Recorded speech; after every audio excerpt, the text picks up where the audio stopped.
Hi guys, welcome back to the channel. FPL Consult here, and today we are going to do the Game Week 33 team selection video. So, spoiler alert, I am going to free hit in Game Week 33. So this is going to be my final free hit 33 draft. That I would probably take into Game Week 33 and hopefully maximize my points there. So if you do enjoy it, please help me out and give it a like. Subscribe if you are new around here so we can hit the season target of 1,000 subscribers. Alright, so let's get on with the content, and I just want to start this video off with some things to note about Game Week 33.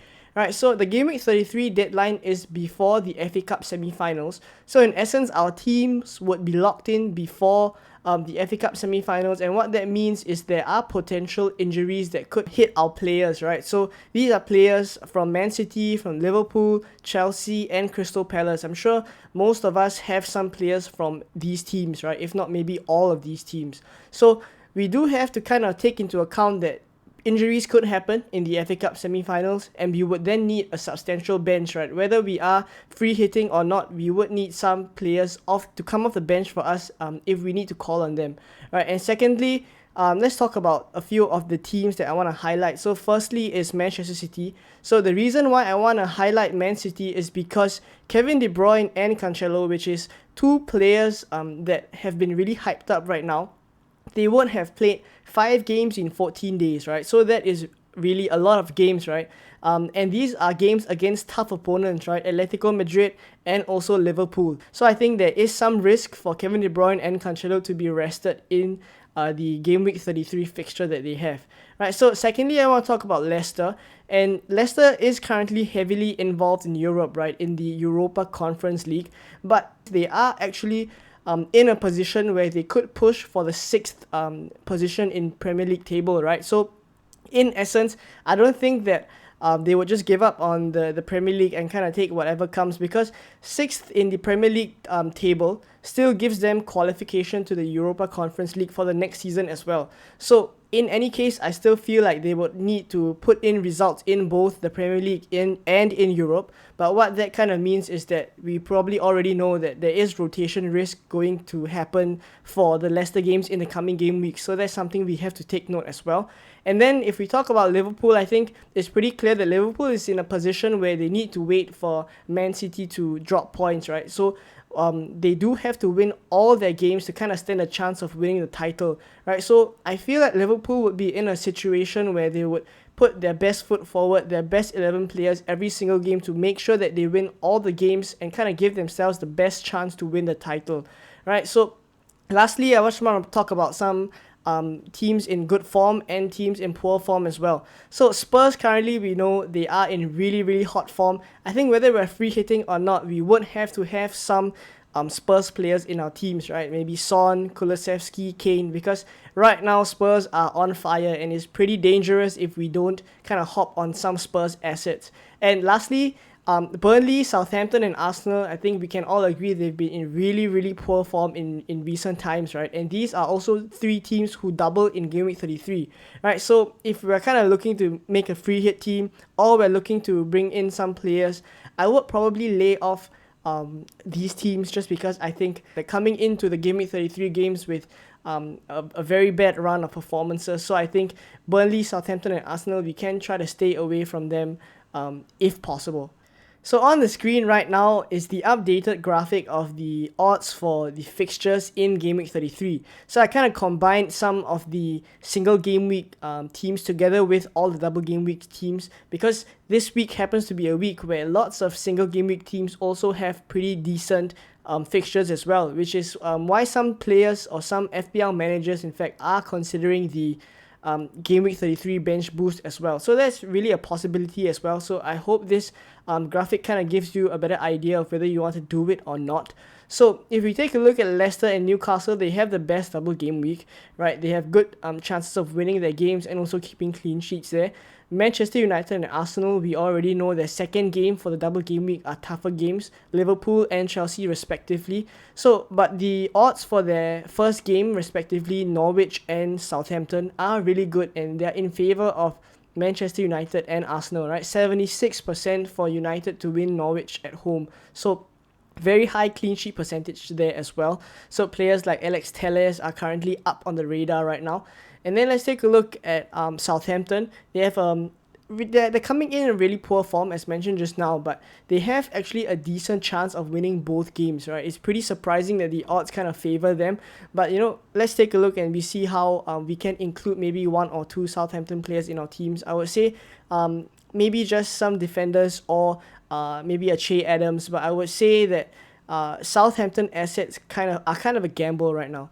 And then if you take a look at Burnley and Brighton, they probably have kind of the worst double game weeks out of all the teams that double in Game Week 33. They play Burnley play West Ham and Southampton, Brighton play Tottenham and City, right? So Brighton is pretty clear that theirs is probably the worst. As for Burnley, not only are they coming in really poor form, but they also haven't been keeping a lot of clean sheets as well. So I don't think Burnley assets kind of stand out to me, whether we are transferring them in for free transfers or we're kind of including them in our free hit draft. So let's take a look now at the top three teams with good single game week fixtures, right? And without a doubt, right now it is Tottenham, Liverpool, and City. So it's pretty surprising for me to put Liverpool there, but I'll get to that later. But let's talk about Tottenham and City first. So they both play Brighton at their respective home stadiums, and take a look at their odds, right? They are really high percentages for them to win and also keep clean sheets there. So I'm thinking that the Tottenham and City assets are in for some really decent returns. And then as for Liverpool and Manchester United, I think it's pretty clear that United are not really a strong team defensively. Yes, they could keep a clean sheet against Norwich, but we're talking about Liverpool here, and Liverpool are playing at Anfield against United, and they have a 70% chance of winning. It's pretty clear. I think Liverpool might even sweep Manchester United away. So in that sense, I would say that having some Liverpool players are pretty important as well, right? We shouldn't just do without them. So right now, let's take a look at some of the players to target from each of these teams. So here are some players to target from these teams, and I would say that lots of these players are already players that are kind of floating around. Their names are pretty hyped up right now. So I want to kind of highlight the differential picks, right? The players that are probably overlooked right now. So from Leicester, I would say Dewsbury Hall at 4.4 mil is a pretty decent differential. Jamie Vardy, he's stated to come back in Game Week 33 as well, so we can keep a lookout for the news to see if he comes back in time. And then for Manchester United, I think Alex Telles is someone that is pretty overlooked because he is coming back into the starting 11 because Luke Shaw is currently nursing an injury, right? So if Telles plays against Norwich, possibly can keep a clean sheet there, and also whatever points that he gets from the Liverpool game is probably a bonus there, right? And then for some of the other teams, Arsenal, Saka, Odegaard, Martinelli, obviously the standout options. Southampton as well, the usual suspects. For Burnley, I would say that I would rank Cornet over Weghorst right now because Weghorst has been severely underperforming, right? And if you want to go for some defensive options, then Pope and Roberts are the usual picks, right? And then Brighton, I would say that it's best we stay away from these assets, but I kind of put some names up there, Mope, Mwipu, and also Trossard if we want to kind of get some Brighton assets in our teams, right? And then for the single game week teams, Tottenham, Liverpool, and City, these are probably all the regular games, regular names that kind of come across our minds whenever we talk about these teams, right? So Son, Kane, Kulusevski for Tottenham, right? Salah, Trent, and Robertson for Liverpool, and then from Manchester City, as mentioned just now, De Bruyne, Cancelo, and also Foden, right? So I would say that all these players right now, we do have to consider whether they're involved in Europe, whether they are possibly going to get arrested in Game Week 33, how many games they've played, etc. I've kind of mentioned that at the start of the video, but I would say that all these players, if they do play, are probably the standout options to get from these teams. Right guys, so on the screen right now is my final Game Week 33 free hit team, right? So let me explain kind of my choices. So let's take a look first in goal. I have Schmeichel, right? So I think that Schmeichel is a really good entry into the Leicester defense because right now we don't really know which Leicester defender is going to play both games, who is, the preferred defensive option for left back, right back, centre back. We don't really know any of the definitive pick. So Schmeichel is a pretty safe pick for a defensive entry into Leicester defense as well. 4.8 mil, not too expensive, and also enables us to kind of get more budget into the starting 11, right? And then for the defenders, I've gone for Trent, Fabian Schär, and also Alex Telles. So I'll talk about Trent first. I think it is kind of essential that we still have Trent, and that's because if I compare him to someone like Cancelo, I think Cancelo has a risk of being rotated, right? And Trent, even though he didn't play really well against City, I think against United, this is a United defense that is pretty shaky, right? So I think Trent also is in for some returns there. And then Fabian Schär as well. 4.4 mil, really cheap entry into the Newcastle defense. And then for Alex Telles, I would say that we talked about him just now.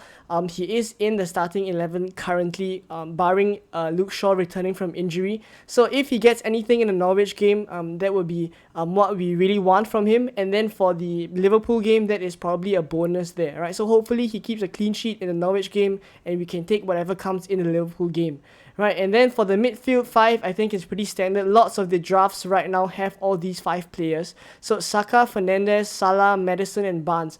Possibly another option that people are going for is trying to include Son in this draft by swapping Salah out. But I think it's pretty dangerous for us to do that, because not only is Salah's effective ownership really high, right, if we are chasing the overall rank or maybe mini leagues, etc. But I think Salah stands a really good chance of performing really well against United in this Liverpool game, right? So I think that Salah currently is still someone I want in my draft. And then if you take a look up front, I have Wood and Kane, right? So if I don't go for Son, I definitely need Kane, because I think right now against Brighton as well, I think the game would favour Kane a little more.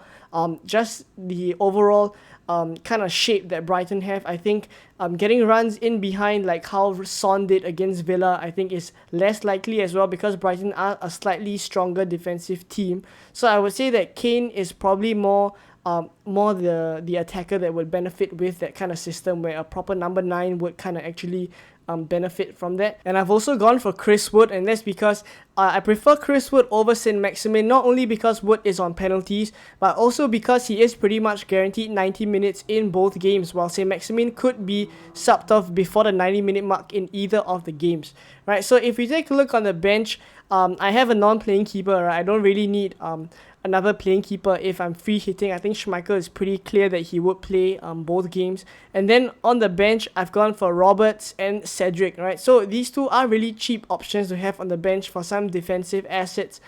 If we need players to sub on in case, the FA Cup games kind of cause some injuries to maybe the Liverpool players in our teams. So currently, this is how my Freehit 33 draft is looking like, right? I've tried as much as possible to take into account as many double game week players as I can, and also have the single game week players who I think would perform well in this single game week as well, right? So hopefully this video was helpful for you guys. If you did enjoy this video, help me out and give it a like. Subscribe if you are new around here, and I will see you guys in another video very soon. Bye bye.